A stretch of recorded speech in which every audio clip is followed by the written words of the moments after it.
Hi అండి. Welcome to Vanitha vlogs. నేను మీ శాంతిని. ఏంటి వీడియో ఆన్ చేయగానే బుక్స్ కనిపిస్తున్నాయని ఆశ్చర్యపోతున్నారా? ఏ బైండింగ్ షాపో, స్టేషనరీ షాపో కాదండి. అది మా ఇల్లు. ఆ బుక్స్ అన్నీ కూడా మా పిల్లలవే. ఒకళ్ళు యూకేజీ, ఒకళ్ళు ఫస్ట్ క్లాస్ చదువుతున్నారండి.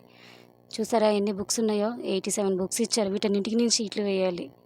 నాకు షీట్లు వేయటం చేతకాక, వెయ్యలేక ఉంచి ఉంచి మెడల నొప్పులు, నడుముల నొప్పులు వచ్చాయండి. స్కూల్ రీఓపెన్ అనగానే ఎగిరి గంతులేసి పిల్లలు హాయిగా స్కూల్కి వెళ్ళిపోతున్నారు. ఇంకెంచక్కా హ్యాపీగా ఉండొచ్చు ఈవినింగ్ వరకు అనుకున్నా. తీరా చూస్తే పేరెంట్స్కి ఏదో పనిష్మెంట్ ఇచ్చినట్టు టీచర్స్ ఈ బుక్స్ అన్ని ఇచ్చి పంపించి రేపటికి అన్నిటికీ కూడా కవర్లు వేసి షీట్లు కంప్లీట్గా వేసి పంపించమని చెప్పారు. మా వారి పిల్లలు స్కూల్ రీఓపెన్ అయిన వెంటనే బ్యాగ్స్ అని, లంచ్ బ్యాగులని, యూనిఫామ్లు, షూలు, సాక్స్లు, టైలు, బెల్ట్లు అని సవ్వలక్ష. మా ఆయన జేబుకి చిల్లు పడింది. ఈ బుక్స్ అన్నిటికీ కవర్లు వేసేసరికి నా ఒళ్ళు హూనమైంది. మీరు కూడా అలాగే ఫీల్ అవుతున్నారా? మీ ఒపీనియన్ ఏంటో కామెంట్ సెక్షన్లో కామెంట్